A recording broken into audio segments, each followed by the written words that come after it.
지역사회 간호학을 풀어보도록 하겠습니다. 자, 36번에 보시면은 산업보건관리자인 간호사 직무에 대해서 이제 얘기를 하는 거죠.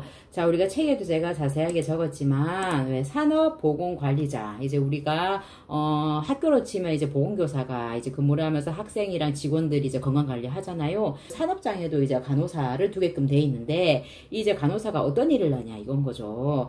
이제 근로자들이 이제 건강검진 하잖아요. 건강검진 하면은 뭐 당뇨가 나왔어, 고혈압이 나왔어, 어떤 문제가 생겼을 때 그거에 대해서 건강상담, 뭐 교육 이런 것도 물론 해줄 뿐더러 가벼운 부상 있죠. 그 부상에 대한 치료와 이제 응급처치, 뭐 의약품 투여 이런 것까지도 가능합니다.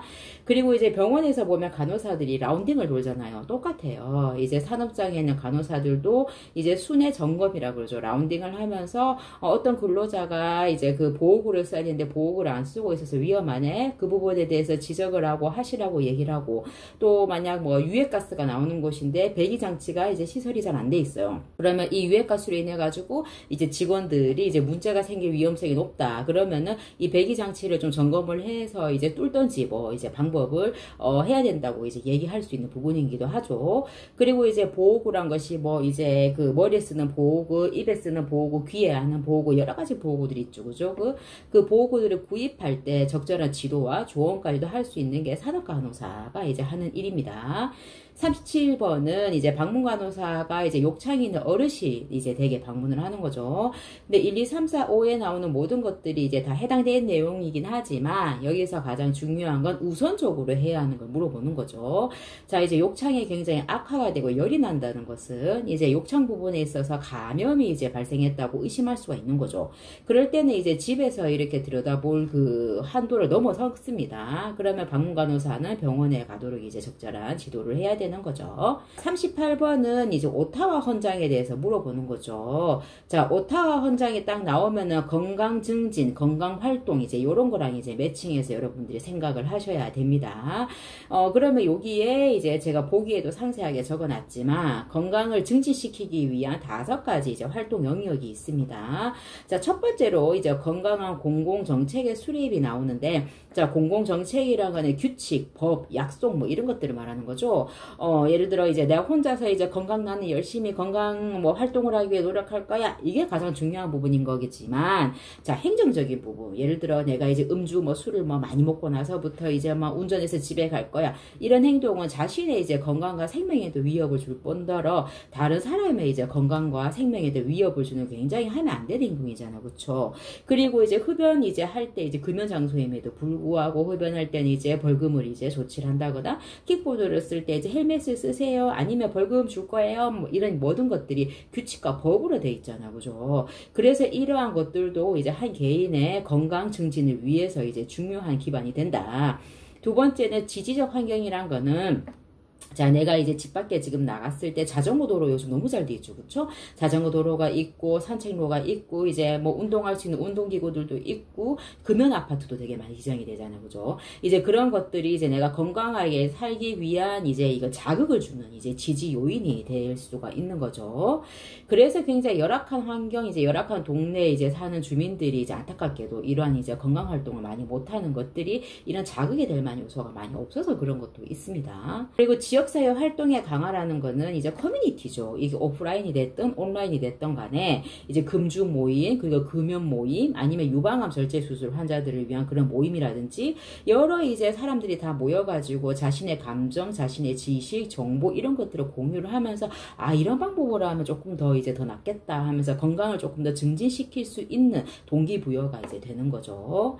그리고 4번에 보시면은 개인의 기술 개발인 거죠. 기술, 뭐 지식 여러 가지가 되는데, 내가 만약 뭐 이제 당뇨를 진단받았다고 하면은 당뇨를 진단받고 이제 건강관리, 뭐 아니면 뭐 식이관리, 뭐 운동관리, 뭐 인슐린 주사 치료 방법이라든지 여러 가지 정보들이 되게 많이 있죠. 그러한 정보들을 이제 내가 교육을 받는 거예요. 교육을 받음으로 인해 가지고 내가 조금 더 이제 건강관리를 잘할 수 있는 소스, 팁을 얻게 되는 거죠. 5번에 보시면은 보건의료 서비스라는 게 이제 보건 관련 인력 중에 이제 우리도 들어가는 거죠. 이제 병원이라는 것이 치료 중심, 일이 다 터지고 난 다음에 치료에만 열정을 다하는 것이 아니라 어떤 이제 문제가 발생하기 전에 미연의 이제 질병을 예방하자. 그 미연의 이제 건강 증진을 위한 여러 가지 서비스를 이제 공급하는 것에 포커스를 맞추자. 이것이 1차 예방이잖아. 그쵸? 그러면 이제 모유 수유를 촉진시킬 수 있는 것도 얘가 되겠죠. 이제 모유 수유를 잘 원활하게끔 해가지고 이제 이 엄마의 이제 유방 관리도 물론이 중요한 부분인 거고, 이제 아이 시생아가 이제 건강한 이제 좋은 모유를 먹음으로 인해 가지고 아이도 건강하게 자라나는 그 목적인 거죠. 그래서 이제 38번 같은 경우에는 정답이 이제 4번이 되는 겁니다. 39번에 보시면은 이제 지역사회 간호사들이 이제 중재를 하는 중재 수레바퀴 모형, 이제 요거에 대한 얘기인데, 저도 이제 병원을 벗어나서 이제 지역사회 간호사로 현재 일을 하고 있으면서 병원이랑 다르게 이제 현장, 지역사회 현장에서는 되게 많은 이제 중재들이 많이 필요로 하는 거구나. 또 지역사회 간호사로 활동하기 위해서는 병원에서의 기본 경력들이 다 베이스가 다 깔려 있어야지 조금 더 효과적으로 중재를 할 수 있구나라는 생각을 되게 많이 하고 있거든요.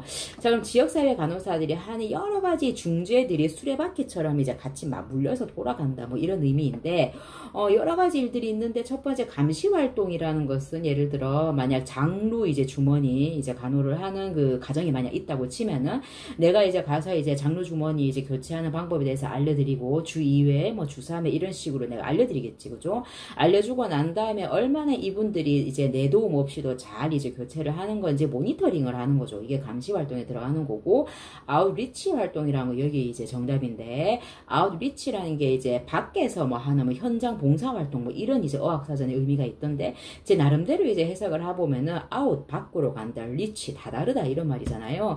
그러면 병원에서는 왜 가만히 있으면 병원을 찾아오는 사람을 내가 간호라는 거잖아요, 그죠? 근데 지역사회는 그거랑 좀 개념이 달라요. 지역사회는 내 도움을 필요로 하는 사람이 있는 현장에 이제 지역사회 간호사에 내가 이제 찾아가는 거죠. 또 이제 보건소 이제 간호사 같은 경우에는 이제 취약계층을 내가 이제 발굴해서 내가 찾아내는 이제 이런 역할도 되게 많이 하는 거죠. 그래서 이제 아웃리치 이제 활동이라 하는 건데, 자, 여기 보면 미혼모 맘카페 있잖아요, 그죠? 미혼모 맘카페를 통해 가지고 이제 필요한 이제 미혼모들을 내가 열심히 모으는 거예요. 모아가지고 이분들을 위해서 다양한 교육을 내가 적극적으로 펼쳐주는 거. 이건 이제 아웃리치 이제 활동이라고 할 수 있는 거죠. 그 외에 이제 지역사회 간호사는 여러 가지 보건교육, 뭐 상담이라든지 교육이라든지 뭐 아니면 여러 이제 재활치료팀, 뭐 영양팀, 뭐 여러 팀들과 함께 이제 컴바인 해가지고 협력 활동도 하는 것도 이제 다 지역사회 간호사가 해야 되는 부분, 또 의뢰를 하는 활동도 하죠. 뭐 예를 들어 이제 내가 가정 전문 간호사로 이제 일을 하고 있는데 욕창이 너무 안 좋아져가지고 내가 치료선에서 더 이상 안 되겠어. 아니면은 어떠한 드레싱 방법을 하면 좋을까? 이것은 내가 이제 의사한테 어드바이스를 구할 수가 있는 부분인 거죠. 40번은 이제 건강 불평등과 건강 형평성에 대한 개념을 잡는 얘기거든요. 자, 건강 불평등이라는 거는 왜 가난한 사람과 이제 부자인 사람 있잖아요, 그죠? 그러면 부자인 사람은 당연히 돈이 이제 많이 있다 보니까 내가 조금만 아프면 이제 바로 가가지고 병원에 가서 오만 검사를 다 하고 좋은 것들도 많이 먹고 막 바로바로 치료가 할 수 있는 거죠. 하지만 이제 가난한 사람들 같은 경우에는 그런 여력이 없잖아요. 그래서 이제 상대적으로 이제 돈이 많은 사람보다 가난한 계층에서 더 많은 질병들이 안타깝게도 많이 발생하는 거죠. 이까지가 건강 불평등이라는 거죠. 그럼 이 건강 불평등 이거 자체에서 그냥 모르겠다 그냥 내비도 이게 아닌 거라, 이 불평등에 대한 그 갭 차이를 최소한으로 그래도 이제 우리가 조절을 해야 되지 않냐. 이게 건강 형평성이라는 거죠. 이게 건강권이라는 거 기본 베이스로 깔고 있는 거거든요.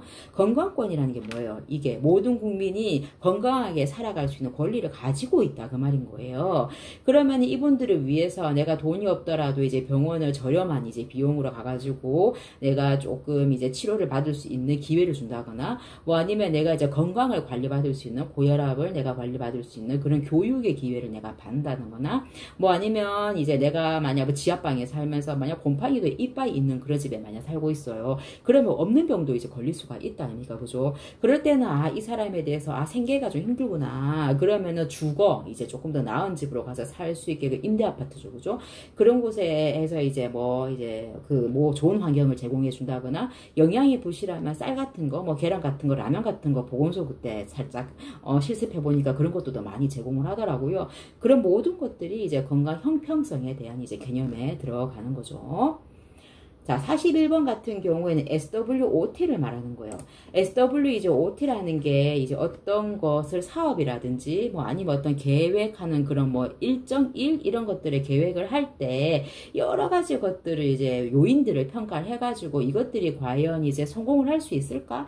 이것을 내가 이제 계산을 해보는 거예요. 쉽게 계산해서 그리고 SWOT가 이제 나왔을 때 이게 강점 뭐 강점 약점 뭐 이런 위험 뭐 여러 가지 것들이 있지 네 가지 그죠? 이 네 가지들을 다 이제 분석을 해가지고 이것들에 대해서 내가 부족한 걸 어떻게 보완하면 되는 거지 요거를 플랜을 짜는 이제 계산이라고 하면 되는 거예요. 그렇게 알고 있으면 되는데 자 그러면 S를 먼저 볼 텐데 S는 강점, 스트렝스, 강점을 말하는 거죠. 그죠? 나 스스로, 조직 스스로, 내부의 이제 강점을 말하는 거죠. 예를 들어 내가 이제 만약 방문간호 센터를 내가 만약 오픈을 하려고 해요. 그러면 나는 만약 요양병원에 되게 오랫동안 되게 근무를 되게 많이 해가지고 이제 노인들이랑 대화하는 걸 잘하고 이제 그런 이제 노인들에 대한 간호에 나 자신이 있는 사람이에요. 그럼 이건 나의 강점이 될 수 있는 거죠. 그리고 나랑 이제 같이 일하는 사람들이 이제 굉장히 많은 경력자라서 가지고 또 인성도 굉장히 좋고 노인들을 되게 좋아하는 분들이야. 이것도 나의 강점이 되는 거죠. 그리고 내가 돈을 엄청나게 많이 자본이 굉장히 빵빵해. 이런 것도 이제 나 스스로 강점이 될 수가 있는 거죠. 그에 비해 이제 반대가 이제 약점인 거잖아요. 그죠? weakness, 그쵸? W. 이거는 나 스스로 아니면 조직이 가지고 있는 내가 돈이 너무 많이 없어. 이런 경우거나 뭐 아니면은 이제 내 스스로가 성격이 너무 소심해가지고 이제 이제 방문간호센터 오픈하려고 했는데 상담으로 오면은 막 이렇게 해서 말 못하고 있거나 이런 경우 뭐 아니면 이제 정말 이제 내가 가정간호 이제 센터를 오픈하려고 하는데 거기 센터가 너무나도 이제 노후가 됐다거나 뭐 이런 것들 뭐 아니면 내가 데리고 이제 일을 하려고 하는 인력들이 되게 성격이 정말 조금 거시기하다거나 이런 경우에는 다 이제 약점에 이제 들어갈 수가 있는 거죠. 자, 다 이건 내적인 면입니다. 지금까지는. 그래 외적인 면 내가 이제 통제 불가능한 영역이에요. 이런 거는 기회라고 하면은 외부의 이제 기회인 거죠. 내가 만약 방문간호 센터를 오픈하려고 하는데 이제 돈이 좀 부족해가 대출을 하려 했더니만 국가에서 은행 금리를 확 떨어져 줬어. 그러면 얼마나 이게 좋은 기회야, 그죠? 그리고 이제 딱 센터를 오픈하려 했더니만은 이제 텔레비전에서 이제 방문간호의 센터에 대해서 너무나도 좋은 얘기를 너무나도 많이 해줬어. 이것도 나에게 좋은 기회가 되는 거죠. 그리고 초고령화 사회잖아, 그죠? 노인들이 엄청나게 많잖아요, 그죠? 이것도 나에게 있어가지고는 기회가 되는 거죠. 또 반대로 이제 기회의 반대 위협이잖아, 그죠? 위협은 내가 이제 센터를 오픈했는데 저 길 건너에 나보다 정말 더 이제 괜찮은 사람이 정말 삐까뻔쩍한 이렇게 센터를 오픈했어. 이거는 나에게 위협이 될 수 있는 거고 뭐 코로나19처럼 감염병이 또 막 돌아버렸어요. 그러면은 내가 이제 어떤 누군가가 우리 집에 들어오는 거 꺼려 하잖아요. 그럼 방문간호센터가 또 이제 죽는 거죠. 자, 이렇게 이제 강점, 기회, 뭐 약점, 위협 이렇게 네 가지가 SWOT인 거죠, 그죠? 그래 이것들이 분석이 다 끝나면 이것으로 내가 이제 계산을 해보는 거야. 전략을 짜보는 거죠. 뭐 강점과 기회를 뭐 이제 조인해가지고 전략을 짜든 강점과 위협을 전략해서 짜든 만약 뭐 예를 들어서 강점이라 그러면은 내가 만약 병원 주인이에요. 병원 주인인데 내가 이제 병원에 엄청나게 의료기기 뭐 CT 뭐 MRI 이런 기기가 완전 삐까뻔쩍한 것들이 되게 많이 있고 의사들도 실력이 빵빵한 의사들이 있어. 이게 다 강점이잖아, 그렇죠? 이 강점을 기회랑 어떻게 하면 조인을 할까? 그래, 내가 TV에 PD를 누가 건너 지인으로 해가지고 PD를 내가 이제 만나봐. 그래가지고 우리 병원이 너무너무 좋은데 조금 이제 참여할 수 있는 프로그램이 있을까요? 뭐 이렇게 해가지고 우리 TV에 이제 내 병원을 노출할 수도 있잖아요. 이게 강점 플러스 기회를 조인해가지고 전략을 짜는 방법인 거죠. 자, 그래서 41번 같은 경우에는 이 간호사가 지식도 부족해. 소심한 성격이야. 이런 사람은 보건교육도 사실 잘 못하겠죠. 그렇죠? 그래서 이런 거는 본인의 약점이라고 할 수 있는 거죠. 자, 42번에 이제 가정전문간호사가 가정에 있는 대상자를 사례 관리할 때 원칙, 이거는 좀 어렵지 않는 문제다, 그쵸? 자, 가정간호 서비스에 사후관리는 당연히 포함되는 거죠. 사후관리라는 게, 자, 만약 이제 내가 장루 이제 주머니 교체하는 걸 내가 교육을 했잖아, 그쵸? 하고 나서 난 이미 다 끝났어. 교육 일정 다 끝났어. 끝나고 난 다음에도 전화를 해보는 거예요. 누구누구 어르신, 그때 이제 가정간호사인데요. 지금 이제 주머니 교체 하실만 하세요? 뭐 이렇게 물어보는 거죠. 이게 사후관리라고 하는 겁니다. 또 같은 문제를 가진 대상자더라도 처해진 상황이라든지 처해진 문제, 기본적으로 깔고 있던 뭐 질병 뭐 이런 것들에 의해 가지고 간호는 다르게 제공이 되어야 되는 부분인 거죠. 3번에 이제 다문화 가정이 요즘 되게 많이 볼 수가 있거든요. 예를 들어 뭐 베트남에서 오신 이제 여자분이 오셔가지고 뭐 분만을 했어요. 그럼 베트남의 자체에서는 분만하고 난 다음에 이제 그 산후관리 어떻게 하냐 다를 수 있잖아 우리나라랑. 그쵸? 그러면 베트남의 이제 문화에 대해 가지고 나는 이제 공부를 좀 하고 나가야 되는 거예요. 그래서 베트남의 이제 문화에 100% 따라줄 수는 없겠지만서도 그걸 내가 이해를 하고 이제 우리나라 문화랑 접목해서 이제 잘 간호를 해줘야 된다 이겁니다. 그리고 건강 문제를 제외한 다른 요구, 예를 들어 욕창을 이제 내가 치료하러 갔어요. 근데 이 할머니가 이제 배가 너무 아프다고 그래요. 그러면 할머니, 나 욕창만 하러 왔으니까 난 욕창만 보고 갈게요. 이게 아니잖아요. 아닌데 배가 아프네? 왜 배가 아프지? 장음도 한번 청진해보고 또 언제 사셨어요? 방구가 잘 나오나요? 식사는 어느 정도 하셨어요? 이런 걸 사정해가지고 병원에 가셔야 되는지 여부, 무슨 약을 현재 드시고 계시는 거예요? 한번 체크를 해봐줄 수도 있는 부분인 거죠. 그래서 지역사회 간호가 참 재미있는 영역인 것도 같습니다. 자, 43번에 보시면 이제 다문화 가족 정책 기본 계획은 우리 네이버에 검색을 해보잖아요. 그럼 파일들을 내가 쉽게 내려받을 수 있어요. 그러면 그 파일에는 여러분들도 정말 이해하기 쉬운 정도의 그런 단어로 되게 쉽게 기술이 되게 잘 돼 있거든요. 요거는 여러분들 한번 읽어보시면 될 것 같아요. 어렵지가 않은 내용입니다. 자, 환자 대조군 연구라는 거는, 자, 우리는 후양식 연구 방식이에요. 예를 들어, 환자군과 대조군이 있잖아요. 그죠? 환자군이란 거는 쉽게 이게 진단병을 가지고 있는 아픈 사람 말하는 거고, 대조군이란 거는 아프지 않는 사람을 말하는 거잖아요. 그래, 이 두 사람을 두고 이제 연구를 시작하는데, 이 두 사람은 희귀 질환을 연구할 때 가장 좋은 방식인 거예요. 왜냐면은, 과거의 기억을 내가 더듬어서 이제 그 인터뷰를 하면서 연구를 해야 되는 거거든요. 예를 들어, 만약 희귀병 A, 희귀병을 가지고 있는 사람이랑 희귀병을 가지고 있지 않는 사람이 있겠죠. 그죠? 그러면 우리 전 세계를 통틀어서 희귀병이 만약 뭐 100명밖에 없는 사람, 100명밖에 없는 병이다. 그럼 100명을 만나겠죠. 그죠? 만나가지고 과거에 뭐 어떤 식이 습관 가지셨어요? 부모님은 뭐 혹시 어떤 뭐 유전병 같은 거 있으세요? 아니면 운동은 얼마나 무슨 약을 드셨고 여러 가지 것들이 물어볼 만한 것이 많겠죠. 그죠? 작업 환경도 물어볼 수 있는 거고 이제 그러한 것들을 쭉 하다 보니까 희귀병을 가진 이 100명을 찾아보니까 공통적인 공통분모가 있을 거잖아. 그쵸? 아, 그렇구나. 그래서 이러한 이제 요인들에 노출이 된 부분들이 어쩌면 희귀병을 유발하지 않았을까? 이거예요.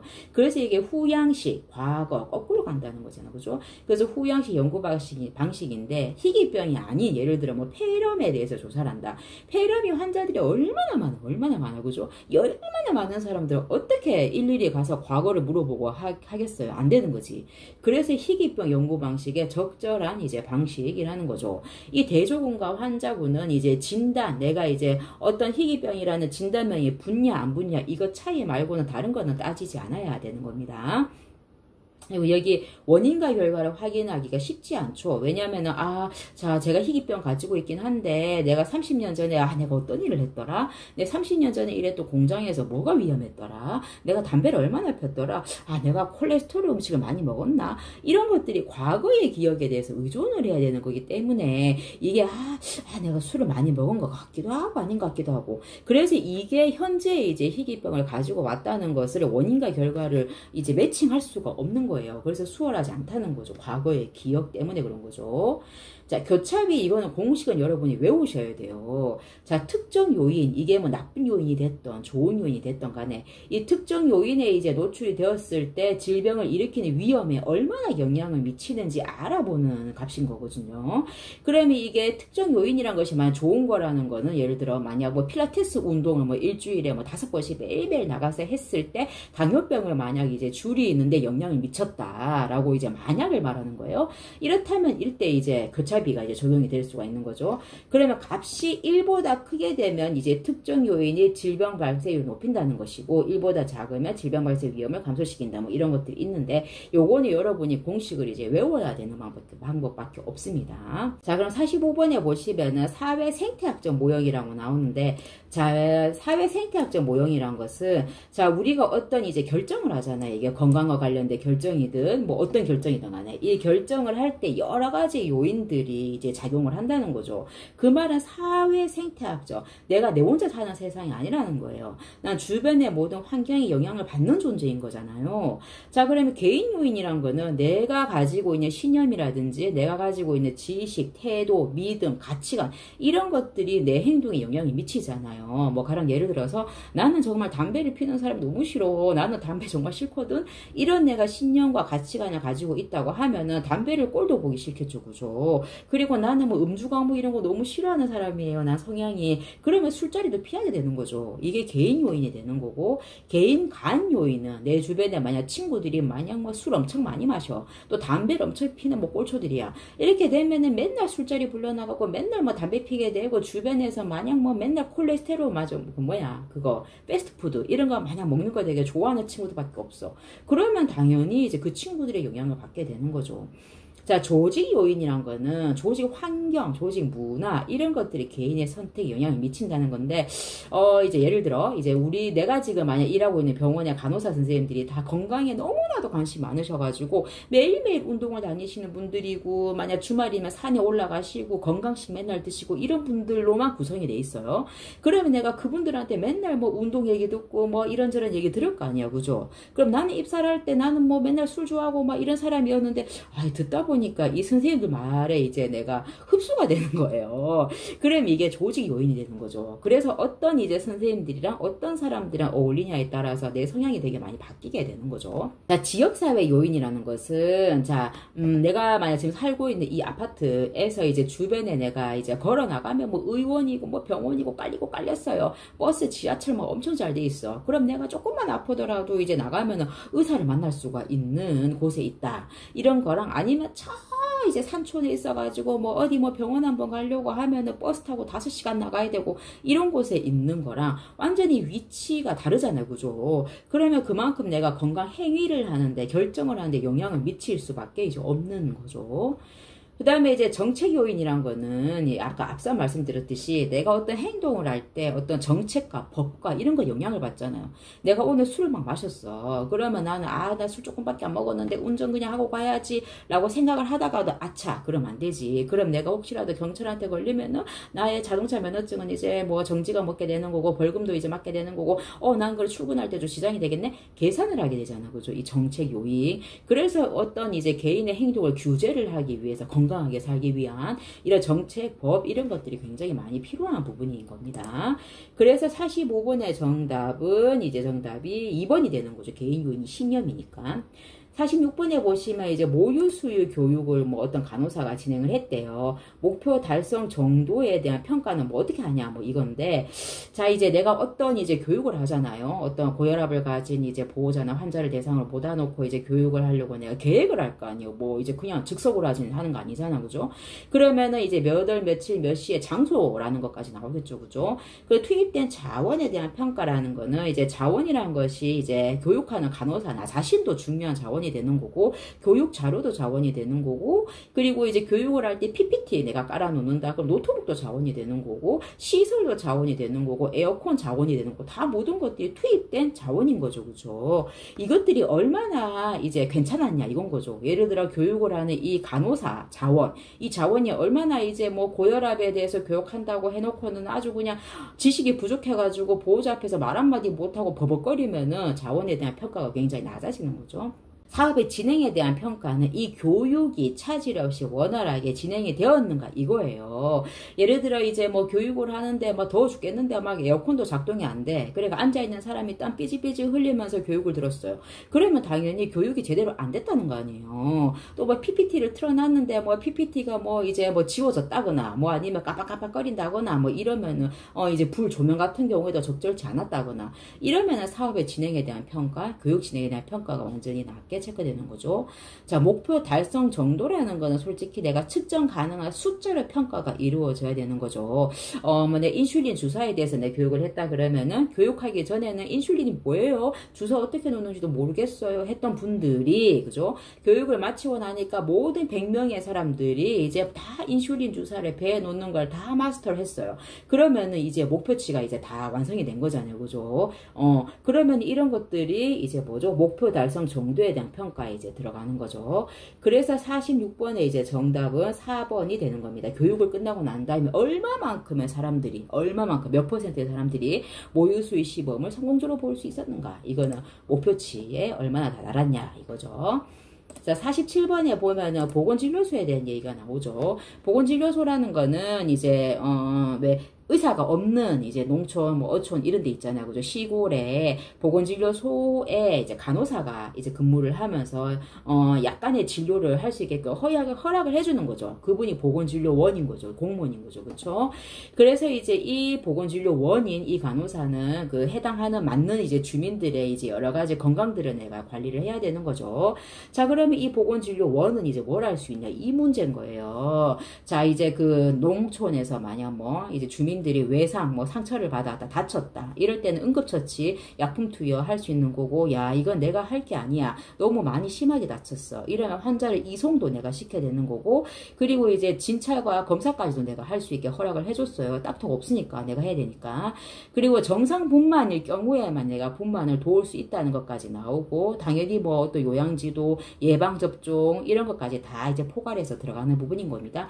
그래서 보건소 공무원이랑 다른 거는 이제 진료원은 이제 의사를 대신해서 할 수 있는 진료의 영역까지 이제 내가 커버할 수 있다는 거, 요거까지 굉장히 메리트가 있는 직업이기도 한 거죠. 자, 48번에 보시면 이제 가족 이제 사정을 할 때 고려해야 할 점 말하는 거죠. 자, 지역사회 간호사로 일을 하기 위해서는 이제 그 환자만, 그 사람만 보는 것이 아니라 그 사람을 둘러싼 여러 가지 가족들까지 내가 사정하고 간호를 할 줄 알아야 되는 거거든요.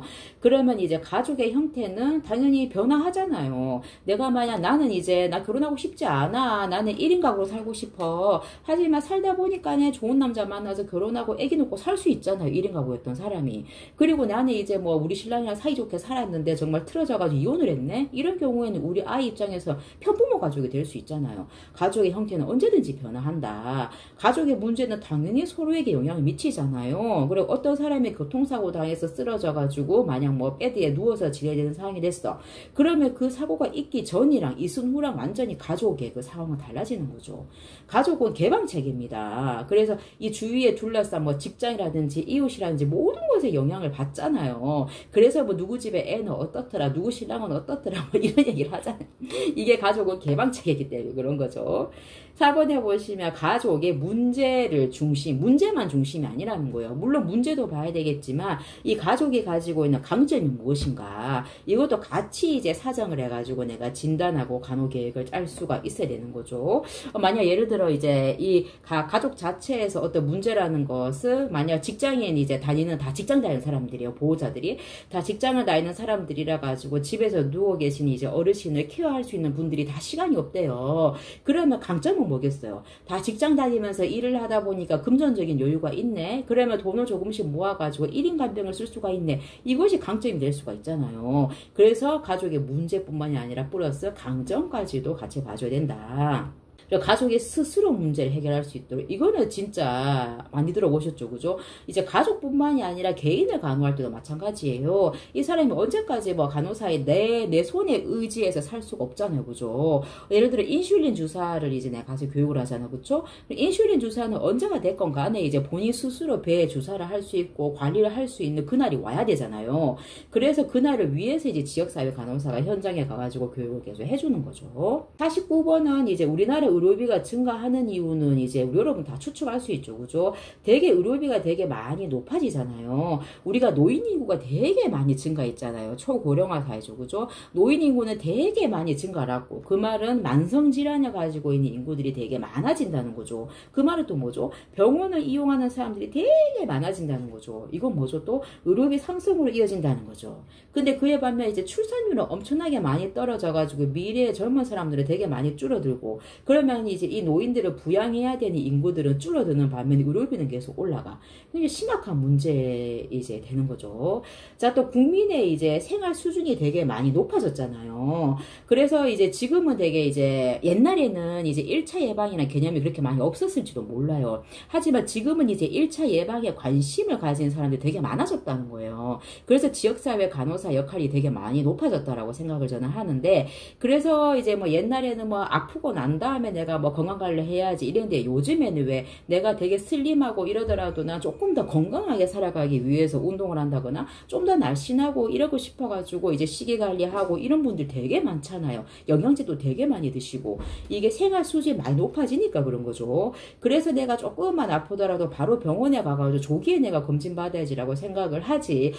뭐 더 심각해질 때까지 내가 뭐 있어봐야지 이렇게 생각하는 분이 없을 거라는 거죠. 이게 생활 수준 자체가 높아졌기 때문에 당연히 병원을 찾는 사람이 많아지고 또 이거 또 실손보험 있죠. 이 보험도 되게 많이 있기 때문에 병원에 대한 문턱을 넘어가는데 거부감이 없는 것일 수도 있습니다. 그리고 이제 급성질환의 숫자가 증가되는 게 아니라 아까 말했듯 노인 인구가 증가되면서 이제 만성질환의 증가를 되게 많이 가져오는 거죠. 고혈압, 당뇨 이런 거 뭐 예전에 뭐 의료가 많이 좋지 않았을 때는 뭐 걸리면 금방 죽네 뭐 이런 병이었던 것도 이제는 고혈압이 있더라도 내가 건강관리하면서 80, 90까지 살 수가 있단 말입니다. 그리고 의료기술이 굉장히 많이 발달했죠. 그죠? 그래서 예전에는 뭐 위암이 걸리면 뭐 바로 죽는 것처럼 이렇게 얘기했는데 이제 기술이 얼마나 많이 좋아졌습니까? 그죠? 그래서 의료기술이 발달하면서 이제 계속 오랫동안 사는 사람이 더 많아지는 거고 또 의료기술이 발달하면서 그만큼 이제 의료기계도 되게 많이 비싸지고 그의 종사자들의 임금도 되게 많이 올라가는 거죠. 그래서 이제 전체적으로 의료비가 당연히 상승을 끌어올릴 수밖에 없는 거죠. 왜냐하면 내가 만약 정말 비싼 기계를 도입을 했어. 그러면 기계에 대한 뽕을 뽑아야 될 거 아니에요. 솔직히 쉽게 말해가지고. 그러면 병원비를 더 비싸게 받을 수가 있는 거죠. 50번 같은 경우에는 자 오랜 기간 동안 질병을 가지고 살아가게 되는 만성질환 통계를 말하는 건데 이거 발생률과 이제 유병률의 차이를 내가 알면 되는 거죠. 이건 이제 오랜 기간이니까 50번 정답은 2번 유병률이 되는 건데 자, 유병률이라는 거는 병을 가지고 있는 사람들의 비율을 말하는 거죠. 자, 만약 뭐 작년에 2024년도에 만약 고혈압 환자가 100명이었어요. 예를 들어가지고. 그럼 올해 2025년도에 또 만약 100명이 더 발생을 했어요. 그러면은 이제 유병률을 계산한다면은 작년에 있었던 100명이랑 올해 발생한 100명 합해서 200명이라고 이제 얘기를 하는 거죠. 그러면 고혈압, 당뇨 이거는 이제 사망하지 않고 계속 살잖아. 그죠? 계속 올해 80, 90대 때까지.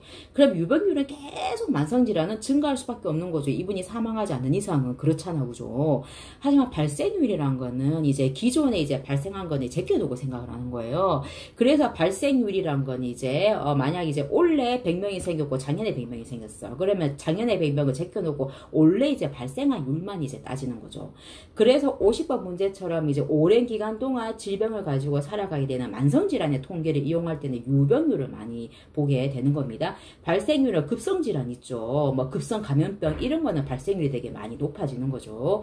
근데 이제 급성 감염병이 생겼다 하더라도 만약 이것들이 만약 걸려가지고 금방 뭐 나아버리거나 금방 죽어버리거나 이게 아닌 이상 계속 이제 코로나가 그때 그랬잖아. 코로나 몇 년 동안 계속 축적이 됐잖아. 그죠? 이거는 이제 급성 감염병이지만 발생률도 높으면서 유병률도 함께 높을 수도 있습니다. 하지만 포커스를 맞춰야 되는 거는 만성질환은 이제 유병률이 되게 높다. 이거는 이제 변하지 않는 겁니다. 51번에 보시면 이제 보건소간호사가 당뇨병이 있는 가족을 대상으로 이제 식이 교육을 해주는 거예요. 이건 이제 교육자 역할인 거잖아요. 그래서 지역사회 간호사는 이제 어떤 이제 대상자한테 교육을 해줘야 되는 일이 굉장히 이제 많거든요. 그래서 지식을 되게 많이 가지고 있고 이제 병원에 대한 내가 근무 경력이 있는 분들이 지역사회 간호사로 이제 많이 빠져서 일을 하시죠. 자, 협력자라는 거는 예를 들어 이제 내가 어떤 가정에 갔는데 이 어르신이 뭐 재활치료가 좀 필요하신 분이에요. 그럼 나는 재활 전공한 사람이 아니잖아. 그죠? 그럼 내가 일하는 병원에 재활치료사랑 컴바인 해가지고 내가 알려주든지 뭐 아니면 방문재활 있잖아. 그죠? 방문재활 이제 그런 팀이랑 같이 해서 협력을 해서 하든지 아니면 영양의부실에 영양팀이랑 협력을 하든지 이런 것들이 협력자 역할을 하는 거죠. 자, 변화 촉진자라는 거는 자, 변화를 촉진시킨다. 이 대상자가 결국은 최종 목적이죠. 바람직한 방향으로 변화를 시키는 게 이제 내 목적인 거잖아요. 예를 들어 이제 보건소에 이제 만약 어떤 이제 금주를 이제 술을 끊고 싶어 하는 사람이 왔어요. 이 사람을 바람직한 방향으로 바꾸는 거는 술 끊게 하는 거 아닙니까? 그렇죠? 그럼 이게 변화 촉진자인 거잖아요. 그분들 계속 주기적으로 상담을 하고 선물을 주면서 상담을 하면서 구슬리면서 계속 이제 변화를 촉진할 수 있게끔 이제 하는 거. 그리고 만약 이제 집에서 이제 만약 빼드리든 와상으로 누워있는 환자가 있어요. 가족 중에서. 그러면 이제 이런 사람들 이런 이제 가족이 집에 있으니까 옆에 있는 가족들이 얼마만큼 이 많이 힘은 들겠지만 이 이제 환자한테 적응을 하면서 욕창이 생기지 않게끔 관리를 잘 할 수 있게끔 긍정적으로 관리할 수 있게끔 내가 가서 계속 아주 교육을 해주는 거야. 자, 기저귀는 이렇게 관리하는 거예요. 자, 욕창 안 새기게 체위는 이렇게 돌리는 거예요. 콧줄로 식사 줄 때 이렇게 주는 거예요. 이렇게 다 교육을 해가지고 하는 것도 변화 촉진자에 이제 들어가는 거죠. 그래서 이제 뭐 협력자, 변화 촉진자, 교육자 이런 것들이 니 따로 내 따로가 아니야. 사실 다 사실 공통 분모를 일정 부분 가지고 있는 거예요. 의뢰자라는 거는 내가 만약 어떤 이제 가정간호 이제 집에 방문을 했는데 이분이 장기 요양 등급이 없는 어르신이에요. 이 정보가 모르는 어르신이에요. 그래서 이제 요양원에 가고 싶은데 이제 그 정보가 없는 거지. 그 요양원에 가려면 등급을 받아야 되잖아. 그죠? 그제 그러면은 이제 이제 어르신 뭐 이제 금전적으로 되게 많이 부담이 돼서 집에서 이렇게 계속 이제 간호사 이제 아니면 뭐 간병인 쓰기 힘들잖아요. 어르신. 그럼 장기 요양 등급을 한번 받아보세요. 그럼 그게 뭐야? 그건 이제 국민건강보험공단에 의뢰해가지고 요런 절차 밟으면 할 수 있어요 하고 이제 의뢰자 역할을 할 수가 있는 거예요. 또 혹은 아니면 내가 이제 욕창 간호를 하는데 욕창에 대해서 굉장히 많이 욕창이 되게 많이 심각해졌어요. 그러면 내가 이제 하고 있는 방법이 맞는 방법 맞나? 내게 의구심이 들 수도 있잖아요. 그죠? 그럼 내가 속해 있는 병원의 의사한테 물어볼 수 있잖아요. 이런 욕창 상태가 사진 찍어가지고 이런데 내가 지금 하는 방법이 이게 맞을까요? 아니면 어떤 좋은 방법이 있을까요? 뭐 이런 것도 다 의뢰자 역할에 들어가는 거고, 직접 간호 제공자라는 거는 이제 직접 간호잖아요. 내가 이제 이 환자한테 직접적으로 가가지고 주사를 준다거나 아니면 직접 가서 드레싱을 한다거나 면담하거나 상담하거나 이런 모든 것들이 직접 간호 제공자 이제 들어가는 거죠. 52번 같은 경우에는 팬더의 건강증진 모형을 이제 얘기하는 거죠. 팬더 건강증진 모형 굉장히 이제 유명한 거죠. 그죠? 건강증진을 하는 이 행위에 영향을 미치는 요인 뭐 이런 것들을 말하는 건데, 이 간호사가 이제 이 대상자의 건강을 증진시키기 위해서 어떤 거를 이제 간호중재로 도와줄 수 있을까, 이걸 말하는 거예요. 자, 우리 책에 보시면 이런 표가 있거든요. 자, 그러면 내가 건강 증진을 위한 행위를 하기 위해서 여러 영향을 미치는 것들이 있잖아요. 자, 개인의 특성, 예를 들어 이전에 관련 행위라고 있는 거죠. 그죠? 나는 만약 옛날에 되게 술을 되게 많이 먹었던 습관이 있는 사람이야. 아니면 나는 옛날에 건강관리를 하기 위해서 운동을 계속 많이 했었던 사람이야. 내가 예전에 했던 습관과 행위와 버릇 뭐 이런 것들이 있죠. 그죠? 이런 것들이 당연히 내가 현재 건강 증진 행위를 하기 위한 선택에 영향을 되게 많이 미치게 되잖아요. 그리고 개인적 요인이란 거는, 자, 내가 만약 이제 생물학적 요인, 심리적 요인, 사회적 여러 가지 것들이 있을 텐데, 내가 막 주변에 이제 같이 있는 이제 친구들이 다 뭐 술, 뭐 담배 이런 거 되게 많이 좋아하는 사람들밖에 없어요. 또 아니면 또 우리 이제 가족이 다 뭐 알코올리즘이라서 집에만 들어가면 계속 뭐 술 먹는 분위기예요. 뭐 이런 이제 분위기들이 다 이제 내 개인 행위에 영향을 미치는 거죠. 뭐 아니면 내가 정말 저 산지, 벽지, 오지 이런 데 있어가지고 내가 뭐 건강 증진, 뭐 운동을 하거나 뭐 이런 거를 할 여력이 없는 상황이에요. 이런 것들도 이제 그런 개인의 그런 경험과 행위 뭐 이런 것들 다 들어가는 거죠. 자, 그러면 우리 간호사들이 이제 포커스를 맞춰야 되는 부분이 이게 행위와 관련된 인지와 감정 부분인 거거든요. 이런 것들은 사실 개인적인 특성이란 건 내가 놓여진 환경인 거잖아요. 물론 변화가 될 수 있는 부분도 있겠지만 거의 이제 변화가 힘든 부분인 거죠. 하지만 행위와 관련된 인지와 감정은 변화가 가능한 요인이기 때문에 간호 중재의 핵심이 되는 거죠. 자, 예를 들어 지각된 유익성이란 거는 유익하다, 좋다 이건 거잖아요. 그죠? 행위에 대해 개인이 얻을 수 있는 이득이라는 거죠. 자, 예를 들어 만약 이제 되게 많이 뚱뚱한 사람이 있어요. 되게 많이 뚱뚱한 사람한테 한번 운동을 한번 해보세요. 얼마나 상쾌한데요. 나 운동 싫어요. 하지만 이제 정말 그런 거를 이제 딛고 운동장에 갔어요. 가가지고 이제 시컨 이제 뛰고 나니까 좀 땀도 쫙 빠지고 좀 기분이 좀 좋아지는 것 같네. 괜찮네 이거. 좀 할만한데. 이게 상쾌한 기분이 들잖아요. 그죠? 이게 지각된 유익성이라고 하는 거예요. 그러면 간호사는 지각된 유익성 좀 쾌감을 느끼고 좀 상쾌함을 느꼈네. 그러면 이것을 계속 이제 유지할 수 있게끔 내가 계속 동기부여를 시켜주는 게 간호중재의 핵심이 되게 되는 거겠죠.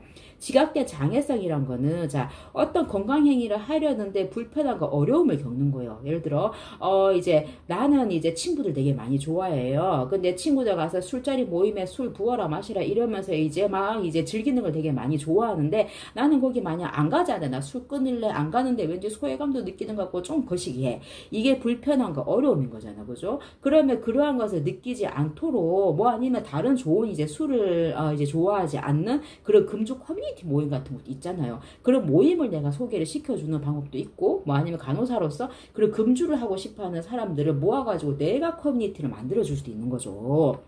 자, 지각된 자기 효능감이란 거는 나 스스로 잘 해낼 수 있다, 능력이 있다, 내 믿음이에요. 내 믿음. 그 믿음을 올려주기 위해서 이제 간호사가 계속 동기부여를 해주는 게 좋은데, 이게 자기 효능감이 사실은 어떤 것을 하든 간에 굉장히 많이 중요한 부분인 거죠. 내까짓 게 뭐가 되겠어, 난 뚱뚱하고 뭐 살 빠지겠어, 이런 나 스스로 되게 자기 비하를 하면 이 효능감이 생길 리가 없잖아, 그죠? 또 행동과 관련된 감정이란 거는 내가 행위를 이제 함으로써 느끼는 감정이에요. 어쩌면 이거 지각된 유익성이나 되게 많이 비슷한 말인데, 자, 행동과 관련된 감정, 이거는 감정에 포커스 맞춰지는 거예요. 자, 내가 행위를 함으로써 야, 되게 상쾌하고 되게 기분 좋네, 뭐 이런 거 있잖아요. 뭐 상쾌하다고 느낄 수도 있는 거고, 어쩌면 내가 땀 흘리고 정말 짜증스럽네, 이거 할 게 아니다, 이렇게 생각할 수 있죠, 부정적으로. 그죠? 이게 행동을 할 때 어떤 감정 상태를 가지게 되냐, 이게 포커스인 거고, 아까 말했던 지각된 유익성이란 거, 예를 들어 아까 상쾌감 이런 것도 들어가는데, 지각된 유익성은 야, 내가 이제 뭐 이거 정말 이제 뭐 술, 담배 이런 거 끊고 열심히 이제 운동하고 나니까네, 이게 담배값도 줄어들고 술값도 줄어들고 이걸로 내가 적금도 들 수 있네. 이게 지각된 유익성의 개념에 더 가까운 거죠. 아까 요거는 행동과 관련된 감정은 감정에 포커스를 맞추는 겁니다. 그 다음에 인간 상호 간의 영향이란 거는, 자, 이제 어떤 건강증진 행위를 할 때는 내가 이제 다른 사람의 영향을 받는다는 거예요. 내가 주변에 친구들이 만약 운동을 되게 좋아하는 아이들밖에 없어요. 그러면은, 나 운동하기 싫은데 술 먹으러 가자, 이러더라. 야, 이제 운동이 더 재밌지, 이러면 무슨 운동이야, 이러면서 가서 같이 운동을 하게 되는 거죠. 이게 인간 상호 간의 영향, 다른 사람의 태도나 행위들로 인해서 내 건강 증진 행위에 영향을 미치는 거예요. 그래서 이제 긍정적인 아까 말했던 자조 모임 이런 것에 내가 이제 참여를 해서 동기부여를 받는 것도 굉장히 좋은 방법입니다. 그리고 상황적 영향. 예를 들어서 내가 만약 여친이랑 애인이랑 헤어졌어요. 헤어지고 난 다음에는 뭐 운동이고 뭐고 다 필요 없어, 술과 담배 쩔어가지고 살 수도 있잖아, 그죠? 이런 것들이 여러 상황적 영향들도 이 개인의 이제 건강적인 행위에 영향을 미칠 수 있다. 그래서 이러한 것들은 어쩌면 감정에 관련된 부분들도 많기 때문에 변화가 가능한 요인이다. 그래서 간호사들은 이제 긍정적인 이제 감정을 느낄 수 있도록, 동기부여를 받을 수 있도록 계획을 되게 많이 하고 이제 해주라, 뭐 이런 내용인 거죠, 쉽게. 그죠? 자, 53번에 보시면은 이제 목표를 설정을 할 때 스마트 방식을 세우게 되는 거죠. 이거는 간호 목표뿐만이 아니라 모든 이제 인생의 목표를 세울 때도 마찬가지라고 저는 생각을 하거든요. 자, 이제 스마트 S는 구체적이잖아요, 그죠? 어떤 목표를 세울 때 허황되게 추상적으로 하는 게 아니잖아요. 이 뭐 보호자한테 일주일에 3번 정도 이제 어떤 교육을 내가 시켜가지고 이제 어떤 목표를 이루게 할 것인가, 구체적으로 측정 가능해야 되는 거죠. 측정 가능하게 내가 뭐 일주일에 3번 정도 이제 할 것이다. 근데 일주일에 3번 정도 해가지고 이 이제 환자나 보호자가 이제 어떻게 장루 주머니를 교체를 잘 할 수 있는 거를 이제 감시자인, 모니터인, 간호사인 내가 내 눈으로 이제 확인을 할 수 있어야 되는 거잖아요. 보호자 뭐 그렇게 바꾸면 안 되는 거예요. 잘하셨어요. 뭐 이렇게 할 수 있는 거, 이게 측정 가능한 거, 아니면 달성 가능한 것도 중요한 거죠. 이제 만약 환자한테 이제 장루간호를 이제 똑바로 이제 관리할 수 있는 거, 이거는 이제 보호자가 충분히 달성할 수 있다는 이제 전제하에 내가 하는 거잖아요. 근데 이거는 치료의 영역이고, 이제 이 보호자 만약 상황에서 할 수가 없는 사람이야. 예를 들어 장애를 가진 보호자도 있을 수 있잖아요. 이 장애를 가져가지고 한쪽 팔을 못 쓰는 보호자한테 이제 장루간호 하는 거, 주머니 하는 거, 왜 이렇게 못하는 거야 하는 거 말도 안 되는 거잖아요, 그렇죠? 그래서 달성 가능한 거, 그 다음에 관련성 있는 거지, 당연히. 그러면 이 사람이 이제 장루이자 간호, 장루 주머니 간호에 관련된 걸 내가 교육을 해야 되는 거지, 엉뚱한 걸 내가 목표를 세워가지고 하면 안 되는 거잖아요. 이 환자나 대상자가 이제 원하는 이제 그 간호의 목표에 이제 관련에 해당되는 간호 중재를 내가 하는 거잖아요. 이 기한이란 건 내가 뭐 언제까지 맨날 가가지고 교육을 해주는 게 아니잖아요. 2주 안에, 1주 안에, 일주일에 3번씩 이렇게 해가지고 내가 이제 어떤 기한을 정해서 그 기한 안에 목표를 이뤘는지 안 이뤘는지 이거를 내가 이제 해야 되는 거잖아.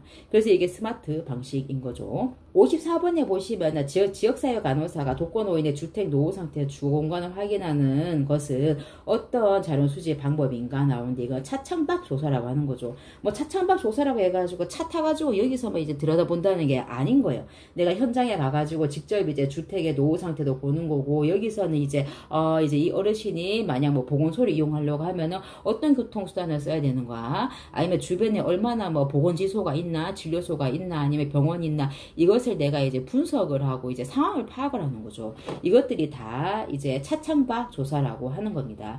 2차적인 이제 자료라는 거 그건 거죠. 내가 만약 이 지역에 있어 이 지역에서 많이 발생하는 문제들 있잖아. 예를 들어 가지고 여기가 농촌이라 가지고 쯔쯔가 무시가 되게 많이 이제 나왔다는 통계 자료들이 있을 거잖아요. 그리고 이 통계 자료가 2차적인 자료잖아. 내가 직접적으로 내가 통계 돌린 거 아니니까. 그럼 이 통계 자료를 베이스로 해가지고 여기 주민들은 쯔쯔가 무시 찐득이에 많이 노출이 되는구나. 그러면 나는 그럼 찐득이와 관련된 교육을 이제 만들어서 교육해야 되겠다. 이런 게 베이스가 깔리잖아. 그죠? 정보 면담이란 거는 정보를 주는 소스가 있을 거잖아. 이 주민 중에서 뭐 이장, 뭐 동장, 뭐 이런 분들 많잖아. 그죠? 영향력을 끼치는 분들이 많잖아요. 그런 분들을 통해 가지고 이제 정보를 이제 담을 수가 있는 거죠. 그 다음에 이제 참여 관찰이란 거는 지역사회 행사가 열릴 거 아니에요. 뭐 이제 노인들끼리 뭐 행사 뭐 바자회 뭐 열린다든지 뭐 아니면 교회에 뭐 모임이 있다거나 이런 데 가면 주민들이 되게 많이 모여 있잖아요. 그런 곳에 내가 참여를 해가지고 어르신들하고 섞여가지고 직접적으로 이제 뭐 어떤 부분이 건강에 문제가 있는 건지 지역사회 자체에서 어떤 문제로 인해가지고 좀 살기가 힘든 건지 이런 것들을 조사를 할 수 있는 거죠. 그 다음에 설문지를 통해서 이제 자료를 모으는 설문조사 방법도 있습니다. 자, 가정전문간호사가 가정에 방문해가지고 욕창 관리할 때 그 장점을 말하는 거죠. 자, 이제 가정에 우리 간호사가 직접 가가지고 이제 어떤 간호 서비스를 할 때랑 그 환자가 우리 사무실 뭐 아니면 병원에 와가지고 서비스를 받을 때랑 뭐가 이제 어떤 차이가 있냐, 어떤 장단점이 있냐, 뭐 이건 거죠. 그죠? 55번 정답은 4번이거든요. 가족 전체를 중심으로 이제 관리가 가능한데, 예를 들어 내가 만약 어떤 가정에 이제 방문을 했는데, 이 할머니가 이제 병원에 와가지고 이제 간호라고 처치라고 병원에서 만났을 때는, 이제 자신의 이제 뭐 아들이라든지 딸, 며느리에 대해서 이제 일체 언급을 안 하셨던 분인 거죠. 그러면 이제 근데 왜 저렇게 저 어르신의 관리가 안 될까? 위생관리라든지 모든 것들이 조금 이제, 행여노인처럼 왜 다니지? 이런 의구심을 가졌단 말인 거죠. 근데 이제 이 가정에 내가 방문을 해서 보니까네, 이제 할머니, 뭐 아들이라든지 며느리, 뭐 이분들이 다 장애를 가지고 있으셔가지고 이제 본인의 셀프 케어도 되게 힘든 상황인 거죠. 또 이제 가정에 이제 집에 보니까 집도 지하방이고 곰팡이 엄청 많이 피고 좀 되게 많이 열악한 환경이었어요. 그러면 이제 가족 전체가 내 눈에 다 들어오게 되는 거잖아요. 그죠? 그럼 가족 전체를 중심으로 이 집은 어떤 서비스가 필요하겠다. 그럼 내가 어떤 뭐 주민센터에 내가 협조를 구하든지 어떤 방법을 내가 또 쓸 수는 있잖아. 그죠? 그래서 가족 전체를 중심으로 관리가 가능한 것이 이제 가정간호, 이거의 굉장히 장점이라고 저는 생각을 합니다. 56번에 보시면은 이 이론, 자가간호 이론을 말하는 거죠. 자, 이거는 자가간호 볼게요. 자가간호 이론도 굉장히 이제 유명한 이론이죠. 오랜 거죠. 그렇죠? 자가간호라는 거는 이제 내가 내 스스로 이제 돌볼 수 있는 요구가 있잖아요. 예를 들어 내가 지금 배가 너무 많이 고파요. 너무 많이 고파서 머리도 어지러워. 이럴 때는 자가간호가 뭐겠어요? 당장 눈에 보이는 편의점이라도 가가지고 삼각김밥이라도 먹어야 되겠다. 이게 자가간호죠. 그죠? 그러기 위해서는 내가 돈이 있어야 되고 내가 저 편의점까지 걸어갈 수 있는 이제 다리에 힘이 있어야 될 거 아니야. 그죠? 근데 이게 자가간호 이제 요구가 역량보다 이제 높아지게 되면 자가간호 결핍이 일어난다. 이 말은 역량이라는 것이 내가 가진 돈, 걸어갈 수 있는 내 다리의 힘, 이게 역량 아닙니까? 그죠? 근데 나는 배가 너무 많이 고픈데 이 높은 욕구에 비해 가지고 돈도 없고 걸어갈 힘도 없어. 이러면은 자가간호 결핍이라는 것이 일어난다. 그 말인 거예요. 그러면 여러 가지 자가간호를 이제 요구하는 상황들이 발생하는 거잖아. 그렇죠? 그리고 일반적인 자가간호는 이제 문제가 없어. 일반적인 자가간호라는 것이 내가 뭐 세수하고 뭐 똥오줌 닦고 이런 자가간호는 문제가 없는데, 내가 이제 질병에 만약 문제가 생겼잖아요. 내가 수술을 했어. 수술해가지고 내가 누워있는 상황이 됐어. 내가 소변을 내가 이제 똥오줌을 못 가리게 생겼어. 일시적으로. 그렇게 되면 이제 간호사가 이제 와서 내 똥오줌 갈아주고 해야 될 거 아니야. 그죠? 이게 건강 이제에서 이탈이 됐기 때문에 자가간호가 필요한 거잖아요. 또 두 번째는 일반적인 자가간호 요구란 거는, 자, 휴식, 수면, 식사, 물과 같이 내가 건강이나 상관없이 모든 사람이 공통적으로 가지고 있는 자가간호 요구인 거예요. 모든 사람들이 내가 목이 엄청 메러워. 그러면 물을 마시거나 배가 너무 고파. 아니면 밥을 먹거나 이런 거 아니에요. 이게 자가간호 요구. 요구. 발달적인 자가간호 요구라는 거는, 자, 내가 발달 과정에 따른 자가간호인 거죠. 내가 막 애를 낳았어요. 애를 낳았는데 신생아를 유구하는 것도, 이것도 자가간호 아닙니까? 그죠? 그래서 나는 신생아 뭐 목욕시키고 뭐 쭈쭈 빨리고 이런 거 잘 못하겠어. 그러면 이제 간호사가 와서 도움을 주겠죠. 자가간호를 이제 이런 결핍들이 일어났을 때 이제 간호사가 적절한 상황에서 이제 잘 도와줘야 된다 이거예요. 자가간호 요구가 스스로 나를 돌보는 능력보다 높아지게 되면 결핍이 당연히 일어나는 거고, 이런 결핍을 채워주는 자가 누구다? 간호사라는 이론인 거죠. 자, 57번에 보시면은, 자, 겨울철 요양원에 가시면 노인들 되게 많이 있거든요. 요양원에 거주하는 노인들을 대상으로 독감 예방을 위한 적절한 간호 활동을. 자, 노인들 자체가 뭐예요? 문해력과 시력이 되게 많이 떨어져 있잖아요. 근데 그런 분들한테 A4 용지에 독감을 예방하기 위한 방법 뭐 1부터 10까지 줄을 적어가지고 한번 읽어보세요, 어르신. 이러면은 그 할매가 읽어보겠어요? 안 읽어보지?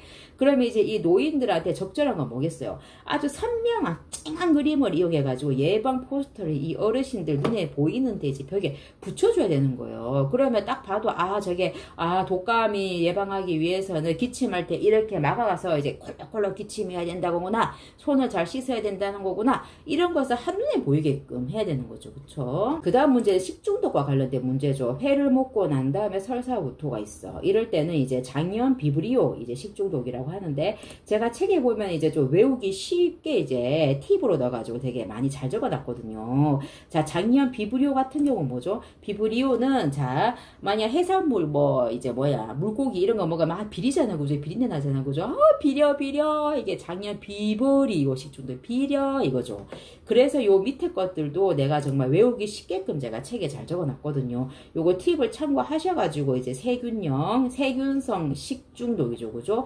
그 감염형이라 독소용으로 나뉘잖아요. 요거 두 분은 우리 구분해가지고 이제 잘 외워야 되는 겁니다. 자, 요것은 이제 책을 보시면서 팁을 참고하셔가지고 보시면 어렵지 않을 거라고 생각을 해요. 자, 59번 같은 경우에는 산성비의 원인인 거는 아황산가스죠, 그죠?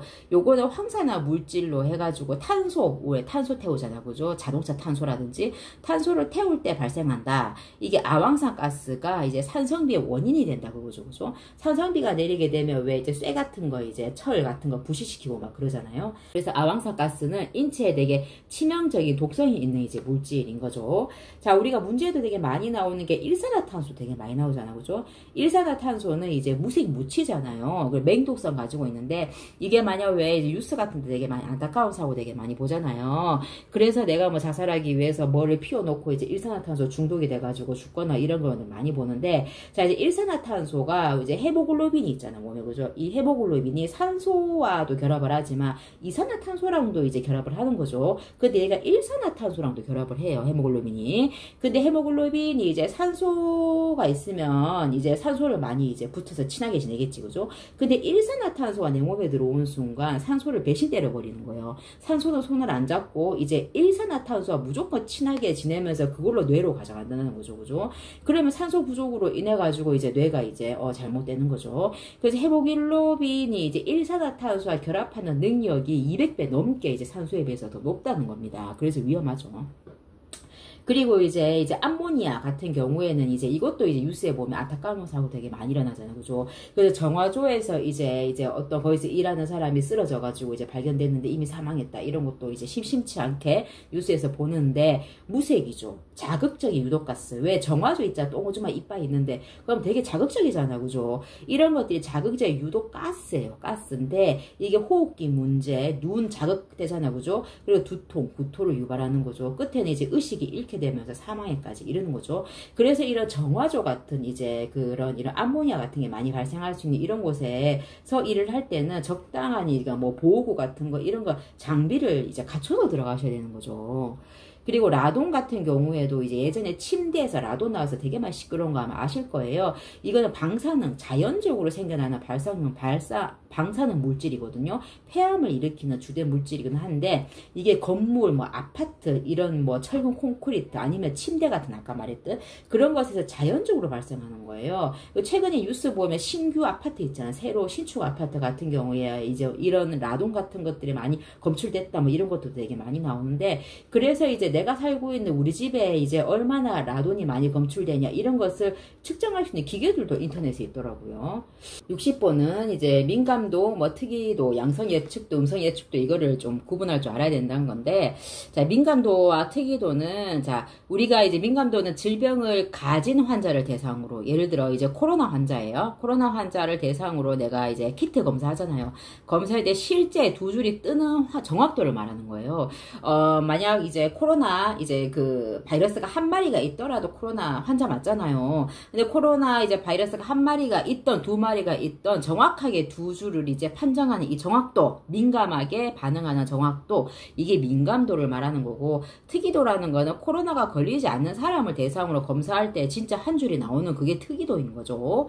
자, 양성 예측도라는 거는, 자, 검사를 했어요. 예를 들어 이제 유방 초음파 했어요. 초음파 했는데 거기서 유방암이 의심되네요 라고 이제 의사가 얘기하잖아요. 그러면은 조직 검사하든지 하겠죠. 그죠? 의심된다고 나왔을 때 실제 유방암이 이제 최종 판정이 될 확률을 말하는 거예요. 그러면 이 양성 예측도가 이제 높다 그러면 유방 이제 초음파만으로도 유방암을 이제 걸러낼 수 있는 그런 정확도가 높구나라고 이제 알 수 있는 거죠. 그래서 양성 플러스 진단 플러스 이제 진단명을 얻게 된다는 거죠. 그죠? 그래서 양성이 나오는 걸 예측할 수 있는 정도, 이걸 말하는 거죠. 반대는 이제 음성 예측도를 말하는 겁니다. 자, 보건진료소에 대한 이제 설명으로 이제 옳은 것은 나오죠. 보건진료소라는 것은 의료법의 지배를 받는 게 아니죠. 의료법은 의료기관 뭐 이런 걸 말하는 거고, 이제 보건진료소는 보건진료소 이제 그 농어촌 등 보건의료를 위한 특별조치법의 지배를 받습니다. 이건 기억하셔야 돼요. 이게 농어촌이라든지 이런 이제 벽지, 오지, 산지 이런 곳에 있는 주민들을 위한 보건의료이기 때문에 그런 거예요. 그래서 농어촌 등 보건의료를 위한 특별조치법의 지배를 받는다. 그리고 보건진료소는 이제 운영협의회라는 게 있어요. 이게 뭐 주민들끼리 이제 그 모여가지고 뭐 이제 모임 뭐 이런 거죠. 쉽게 표현하면. 그러면 이제 보건진료소라는 게 이제 보건진료원 이제 혼자서 이제 다 뭐 해결하고 혼자서 뭐 다 뭐 이제 프로그램 만들고 이런 것이 아니라 이제 보건 그 진료소가 관할하는 이 주민들이 함께 모여가지고 보건진료소를 함께 꾸려 나가자 이건 거예요. 그러면은 그 지역 주민들이 원하는 이제 교육이 있겠죠. 난 이제 어떤 관리 받고 싶고 어떤 게 문제야 우리 이제 주민들은. 그리고 그런 것들을 보건진료원한테 얘기해가지고 이제 보건진료원은 이 주민들이 원하는 것에 이제 프로그램 짜고 교육을 짜고 상담을 해주고 뭐 이런 거겠죠. 그죠? 자, 그러면은 이제 보건진료소 운영협의회는 이거는 의무적으로 반드시 만들어야 되는 설치기관입니다. 그래서 왜 1차 이제 의료 뭐 이런 거 얘기할 때 지역 주민의 참여 이런 거 되게 중요하다 이런 얘기 나오잖아요. 그죠? 이것도 그 중에 하나거든요. 주민들의 참여, 보건진료소 운영협의회인 거잖아요. 자, 그러면은 이제 보건지소의 설치 기준 이렇게 나와 있습니다. 그리고 보건진료 전담 공무원의 자격은 아까 말했던 간호사인 거, 간호사 또는 조산사로서 24주 이상의 직무교육을 받아야 되는 거예요. 그래서 이게 보건진료원으로 이제 일할 수 있는 거죠. 자, 보건진료 전담 공무원은 지도감독 받아야 되잖아요. 내 혼자서 뭐 보건진료소의 운영을 위해서 돈이 나왔는데 그 돈을 내 개인적으로 뭘 사먹고 막 어디 애 학교 뭐 교육비 쓰고 막 이러면 안 되잖아요. 그죠? 이런 지도감독을 받는 것이 시장군수 구청장, 뭐 특별자치시장과 특별자치도지사의 지도감독 받는데 이분들이 직접적으로 나한테 지도감독 할 수 있는 거고 이분들이 보건소에 위임을 해가지고 이제 보건소가 이제 보건진료소를 이제 지도감독 하는 게 이제 대부분이긴 한 거죠. 그래서 5번 문제가 아리까리 할 수도 있겠지만 보건진료 전담 공무원은 원칙적으로 따지면은 시장군수, 구청장, 뭐 시도지사 이런 사람들이 지도감독을 받는 겁니다. 이분들이 위임을 보건소에 하는 것 뿐인 거죠. 자, 63번은 이제 오마 진단 분류책에 대해서 얘기를 하는데, 우리 병원에서 난다 간호진단 이런 거 많이 쓰잖아요. 지역사회에서 이제 간호진단을 할 때는 오마 진단 분류체가 굉장히 활용도가 높은데, 자, 지역사회 이제 간호사가 이제 어느 대상자 이제 가정에 가서 이제 어떤 문제를 발견하잖아요. 그죠? 그런 그 문제 영역이 뭐 크게 환경, 뭐 시민사회, 생리영역, 건강관리 행위영역 이 네 가지로 크게 구분된단 말인 거죠. 이 문제가 이제 처음에 이제 발견이 되고 나서 이 문제에 따른 여러 증상과 징후들이 있을 거잖아요. 이걸 이제 베이스로 이제 다 나오면 이게 진단이 내려지는 건데 예를 들어 이제 환경 영역이라 그러면 여러 이 사람이 살고 있는 지하방 뭐 이런 거 될 수 있지, 그죠? 그러면 이 주거, 지하방과 관련된 여러 증상, 징후들이 있겠죠. 뭐 곰팡이가 되게 많이 껴있기 때문에 기침한다거나 아니면 폐렴을 반복한다거나 뭐 호흡곤란이 있다거나 뭐 아니면 이제 습하니까 이제 피부염, 아토피 같은 거 뭐 만약 생긴다거나 이런 것들이 증상과 징후로 따라오는 거예요. 그러면 이제 주거 이제 불량으로 인한 뭐 아토피 뭐 이런 것들이 이제 내려질 수 있는 거겠죠. 그죠? 그래서 이게 오마하 진단 분류 체계는 지역사회 간호사들이 진단을 내리기 위해서 이제 많이 쓰는 거구나 라고 이제 하면 되는 겁니다. 그래서 이제 요런 오마하 진단 분류 체계도 요것도 제가 책에 자세하게 잘 적어놨습니다. 자, 그러면 이 문제 보시면 보세요. 오랜 시간 동안 남편에게 학대를 받았대요. 그래도 학대를 받고 나서 이제 이제 신랑이 죽은 거죠. 죽고 난 다음에 계속 집에서만 이제 지내면서 다른 사람과 이제 눈을 마주치지 못해 피한다 뭐 이런 거죠. 이건 아까 말했던 문제 중에 뭐가 되겠어요? 다른 사람이 교류하지 못하고 집에서 혼자 지내고 막 이런 거죠. 이거 대인관계 뭐 이런 학대 이런 사회적 접촉이 안 되는 거고 혼자 지내려고 하고 이거 공포심 느끼고 불안 느끼고 이런 거잖아요. 그죠? 이건 심리 사회 영역이라고 할 수 있는 거죠.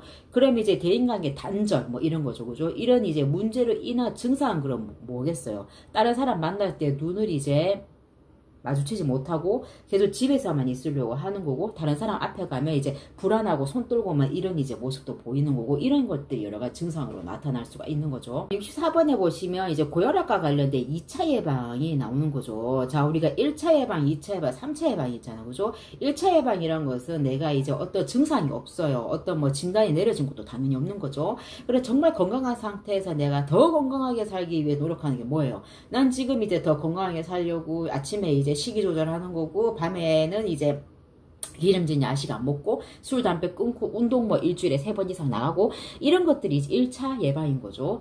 자, 2차 예방이란 것은 내가 증상이 이미 있어요. 그죠? 내가 정말 속이 마냥 울렁거리고 소화가 안 되고 이래요. 그래가 내가 한번 위내시경 한번 받으러 가봐야 되겠다 해서 내가 위염을 진단받는 거예요.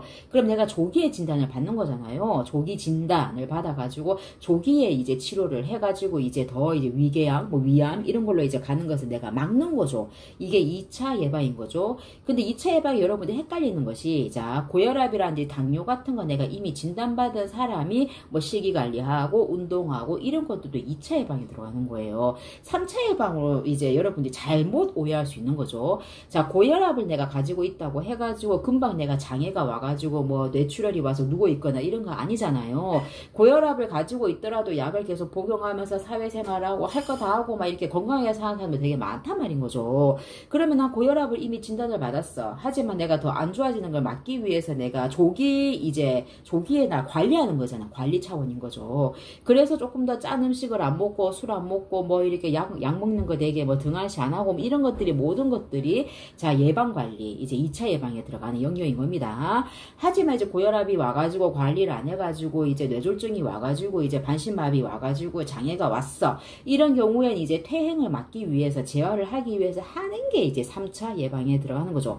그 3차 예방이라는 거는 재활의 영역, 이제 완전히 이제 건강이 악화된 영역이라고 이제 봐도 되는 거죠. 자, 이제 65번에 보시면 지역사회 간호사의 사례 관리에 대한 설명. 아까랑 이제 내용이 비슷한 건데, 자, 이제 65번의 정답은 이제 5번이거든요. 자, 우리가 독자적으로 모든 것을 해결해 주기 위해서 노력해야 된다. 자, 지역사회 간호사는 나 혼자서 내가 아무리 똑똑하고 내가 아무리 일 잘하더라도 내 혼자서 이제 모든 걸 다 할 수가 없는 거예요. 뭐 의사도 필요하고 영양사, 뭐 재활치료사, 뭐 간호조무사 여러 이제 영역의 사람들과 함께 이 대상자를 네트워크를 형성해서 같이 복합적으로 교육을 하는 역할을 관리하는 역할을 해주는 게 사례 관리에 들어가는 겁니다. 같은 문제라도 아까 말했죠. 대상자가 다르면 처해진 환경이 다르기 때문에 이 간호 서비스 요구도도 다를 뿐더러 간호 중재도 달라져야 되는 거예요. 그리고 대상자는 대부분 단순한 문제를 가지고 있지 않죠. 이제 가정에 가보면 정말 여러 가지 복합적인 문제를 가지고 있는 거죠. 단순하게 내가 욕창을 치료하러 갔더라도 욕창 상처만 이제 문제가 있는 게 아니라는 거예요. 이분은 운동 능력도 되게 많이 떨어지고 영양도 되게 많이 떨어져 있는 상태인 거고 기존에 당뇨병이라는 것도 깔려져 있는 상태고 여러 가지 문제가 다 이제 복합적인 문제들이 있기 때문에 욕창이 안 낫는다 이거예요. 그래서 이 문제들을 내가 사정을 하고 해결을 해줘야 되는 거죠. 그 다음에 목표에 도달했다면 평가 무관하게 서비스 중단. 이게 아니고 내가 만약 뭐 아까 장로간호 예를 들었죠. 그죠? 장로간호를 이제 본인이 케어를 하는 게 이제 다 목표에 도달했어요. 그럼 이제 심하게 안녕 이게 아니라 목표에 도달하더라도 이제 서비스를 막 그냥 중단해버리는 게 아니라 어르신 뭐 어떻게 잘 뭐 관리를 하고 계신가요? 이게 계속 이제 애프터 서비스인 거죠. 서비스를 계속하면서 이제 관리를 해줘야 된다는 거죠. 그 다음 이제 5번에 보시면 이게 정답인 거죠. 대상자에게 포괄적이고 통합적인 접근이에요. 만약 이 환자가 이제 수술 상처가 있는데 수술 상처가 잘 안 나는 이유가 무엇일까? 그럼 이 이제 가족들이 얼마나 이 이제 대상자를 관리해주기 위해서 노력을 하는 것인가 하면서 가족들에 대한 내가 사정도 들어갈 수가 있는 거예요. 그래 이분이 영양이 되게 많이 부족하네. 그러면 영양사와 같이 조인할 수 있는 거고 아니면 가족들이 금전적으로 되게 많이 부족해가지고 이러저러한 이제 여건이 안 되는구나. 이러면 포괄적으로 내가 이제 지역 주민센터 이런 데 가서 이제 의뢰를 해봐가지고 어떻게 서비스 받을 수 있는 것이 있을까 내가 어레인지 해줄 수도 있는 부분인 거거든요. 그래서 지역사회 간호사가 이제 나 오로지 간호의 영역만 의료의 영역만 아는 것이 아니라 지역사회에서 일을 하려면 여러 가지 이제 장기요양 특급에 대해서도 알아야 되고 뭐 이제 기초 이제 수급자에 대한 정보도 알아야 되고 되게 많은 다양한 정보를 알아야지 내가 이제 이 대상자를 도와줄 수가 있는 거죠. 자, 66번에 보시면 가정전문 간호사가 요양원에 입소하기를 원한 어르신에게 장기요양 등급을 받을 수 있는 서비스를 안내하는 것은 뭘까? 조정자의 이제 역할인 거죠. 그죠? 자, 그래서 내가 이제 이 가정전문 간호사가 이제 요양원에 대한 장기요양 등급에 대한 이런 서비스를 모르는 분들이 굉장히 많으시거든요. 이런 분들은 내가 이제 코디네이터 중간에 해줄 수가 있는 부분인 거죠. 그래서 이제 1번 같은 경우에, 그리고 2번 같은 게 변화 촉진자는 아까 말씀드렸어요. 협력자 같은 경우에도 아까 말했던 영양사라든지 재활치료사라 여러 이제 부서와 내가 협력을 해서 여러 전문가들과 협력을 해서 이 대상자를 케어를 하는 거고 직접 간호 제공자 아까 말씀드렸던 설명이 있습니다. 교육자는 당연히 내가 이제 티칭 교육하는 내용이 들어가는 겁니다. 97번에 보시면 이제 재난관리에 이제 해당되는 얘기인 거죠. 재난관리라는 거는 야 여기 보면 싱크홀 사건 되게 많이 있잖아요. 그죠? 그래 싱크홀이 발생할 위험이 높다고 이제 사정이 되는 경우에 여기에 지표 투과 레이더라는 장비가 있대요. 이 장비를 이용해 가지고 위험이 높은 곳을 미리 사전에 찾아내는 점검 재난관리거든요. 67번 정답은 이제 1번이 되는 거죠. 예방활동. 재난이 발생하기 전에 이미 위기 요인을 분석해가지고 미리 이제 위험한 요인을 다 제거를 해버리는 거죠. 그러면 안전의 교육, 안전에 대한 점검이잖아요. 이 문제 구조. 안전관련법을 제정하는 거, 그리고 안전관리를 하기 위한 국가위원회 결성, 이런 것들이 다 이제 재난 예방활동에 들어가는 겁니다. 자, 우리가 책에 보시면 이런 예방, 대비, 대응, 복구 이거에 대해서 상세하게 내가 설명 예시도 되게 잘 들어놨거든요. 이제 이걸 보시면 될 것 같습니다. 자, 68번에 이제 1차 보건의료는 굉장히 많이 이제 중요한 부분인 거죠. 자, 1차 보건의료에 대한 설명은 68번 정답 5번인데, 자, 1차 보건의료는 이제 내가 만약 금전적으로 내가 많이 여건이 부족하고 지역적으로 내가 많이 시골에 살고 있다고 하더라도 건강권을 보장받기 위해서 이제 보건소를 둔거나 보건지소, 보건진료소 이런 것을 둬서 이 주민들이 소외되지 않게끔 하자는 목적이 1차적인 보건의료거든요. 자, 그러면 이거는 희귀병 뭐 이런 것에 포커스 맞추는 게 아니잖아요. 그 지역 주민들이 많이 알을 수 있는 예를 들어 독감이라든지 뭐 농촌이라면 쯔쯔가 무시 뭐 이런 것들이 있죠. 그죠? 뭐 어촌이라 그러면 뭐 잠수병 이런 게 들어갈 수 있겠죠. 그래서 흔하게 이제 접할 수 있는 앓을 수 있는 그런 질병들에 대해서 중점을 되게 맞추는 거죠. 만성질병, 뭐 고혈압, 당뇨 이런 관리도 당연히 들어가는 거죠. 자, 보건의료인이 주체가 되는 게 아니라 1차 보건의료는 항상 뭐가 주체가 된다? 지역 주민이에요. 지역 주민. 그래서 아까 보건진료소도 운영협의회가 있다 그랬죠. 그죠? 지역사회 주민이 적극적으로 이제 보건소 프로그램도 참여하고 보건소에 뭐 필요하고 듣고 싶은 교육 같은 거를 내가 요청을 할 수 있는 부분인 거죠. 지역사회 주민이 있기 때문에 보건소가 존재하는 거고 보건진료소가 존재하는 거고 1차 보건의료가 존재하는 거죠. 근데 만약 이 주민들이 나는 보건소 싫어, 난 저 종합병원이나 갈래, 뭐 몇 시간이고 차 타고 뭐 종합병원만 가려고 하면 1차 보건의료의 존재 가치가 없는 거죠. 자, 그리고 감염병 환자의 수용을 위해 접근도가 낮은 것이 아니라 이제 무조건 1차 보건으로 온 거는 접근도가 높은 곳에 위치해야 되는 거예요. 접근도라는 게 뭐예요? 내가 언제든 이제 내가 만약 아파요. 약을 먹고 싶어. 이러면 달려갈 수 있는 부담감이 없는 거리에 위치를 해야 되는 거죠. 이제 감염병 환자를 수용을 한다면 이제 아까 코로나 그때처럼 이제 코로나 지정병원 이런 데 가서 가지 뭐 보건소에서 뭐 이제 감염 환자를 뭐 이런 걸 수용한다거나 이런 거는 안 하잖아요. 19번 같은 경우는 알파 인덱스를 이해를 해야 되거든요. 자, 알파 인덱스는 분모에 뭐가 깔아요? 신생아 사망자 수, 분자의 영아 사망자 수 이제 까는 거죠. 근데 이 수치가 이제 1에 가까울수록 영유아 보건 수준이 높다 이 말인데 이 말은 자 값이 1에 가깝다는 거 뭐예요? 값이 1에 가깝다? 이거는 신생아 사망자 수 이제 분모가 높다는 거잖아요. 자, 영아 사망자 수가 높아. 만약 예를 들어 분자가 되게 많이 높아요. 이런 경우에는 1에서 멀어지잖아요. 자, 예를 들어 특정 연도 신생아 사망자 수가 4예요. 영아 사망자 수가 20이에요. 그럼 뭐예요? 4, 5, 20. 답이 5잖아요. 5. 1에서 멀어지잖아. 그죠? 이거 말이에요. 그럼 신생아 사망자 수가 영아에 비해서 높다는 것은 영유아 보건 수준이 높다는 말이다. 이 말이잖아요. 자, 그럼 영아가 사망을 하는 거는 뭐냐면은 아기가 태어나서 1년까지 영아라고 하죠. 그죠? 영아기에 아기한테 뭐가 일어나요? 아기 뭐 이유식을 주고, 아기 쭈쭈 이제 이유식 뭐 모유수유 먹이고, 아기 예방접종 시키고, 이런 것들이 다 영아기 때 일어나는 일인 거죠. 그죠? 근데 아기 영유아에 대한 이제 엄마 아빠의 보건 수준이 되게 낮은 후진국이다. 이러면 애기 뭐 쭈쭈 빨리는 것도 뭐 찌찌 씻지도 않고 더러운 찌찌만 물린 거나 아니면 이유식도 그냥 개념 없이 먹인 거거나 예방접종 안 시키거나 이러면 보건 수준이 낮다는 거잖아요. 이러면 영유아 애기가 죽을 수 있는 확률이 높다는 거죠. 이거예요. 그래서 그 국가의 보건 수준을 가늠할 수 있는 데이터가 뭐다? 영아 사망자 수인 거예요. 근데 영아에 비해서 신생아가 사망을 하는 경우는 이런 보건 수준과 그다지 관련이 없다는 거예요. 신생아는 애기가 태어나서의 선천적인 문제, 성천적인 장애 이런 것으로 인해서 애기들이 신생아들이 많이 죽는다는 거죠. 자, 그럼 보세요. 그러면 아까 영아에 비해서 신생아 사망자 수가 높다는 것은 값이 1에 가까워지잖아요. 소수점이니까. 값이 1에 가까울수록 이제 영유아 보건 수준이 높다는 거예요. 물론 신생아도 영아도 죽으면 좀 안타까운 일인 거지만 비례적으로 봤을 때 그렇다는 거예요. 신생아가 더 많이 영아에 비해서 죽는다는 거는 보건 수준과 관련 없이 선천적인 결함으로 인해서 죽는 것이니 영유아의 보건 수준이 높다라고 말할 수 있다. 이거예요. 70번에 보시면 보건교육을 진행하는 방법. 이것도 쉬운 것 같으면서 많이 헷갈리죠. 그렇죠? 정답이 3번이거든요. 자, 추상적인 것에서 구체적인 방향으로 진행한다. 이거 구체적인 방향에서 추상적인 것으로 진행을 해야 되는 거죠.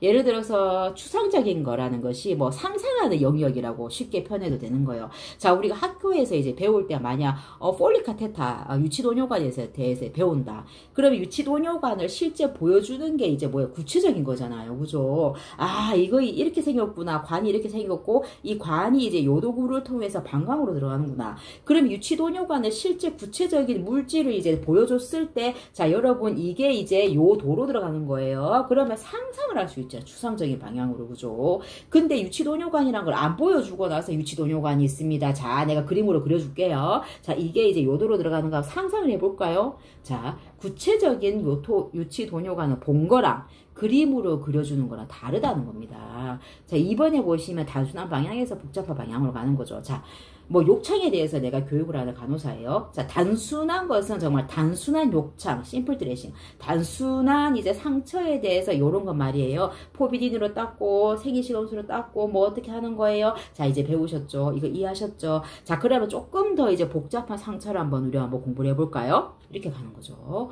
자, 이제 4번에 보시면 과거 내용. 자, 우리 과거에는 이제 포비딘 욕창 상처 소독할 때 이런 방법을 했었어요. 포비딘으로 막 이빨 발라가지고 거기서 막 이렇게 했는데 요즘에는 포비딘으로 막 이빨 발라서 요즘 이렇게 안 합니다. 옛날 방식이에요. 자, 과거에는 이렇게 했지만 현재는 이렇게 해요. 이렇게 하는 거예요. 그래서 과거 내용에서 최신 내용으로 진행을 한다는 거죠. 자, 5번에 보시면 쉬운 방향에서 어려운 방향으로 당연히 진행하는 거 맞잖아요. 그죠? 아까 말했던 그 똑같은 거예요. 단순한 거에서 복잡한 거. 단순한 요거 상처 이렇게 소독하는 거예요. 이게 쉬운 거잖아요. 하지만 욕창 그레이드 4 정도로 가면 이렇게 진행하는 거예요. 이렇게 상처 소독하는 거예요. 자, 그래서 쉬운 방향으로 어려운 방향, 쉬운 방향에서 어려운 방향으로 보건교육을 진행하는 겁니다.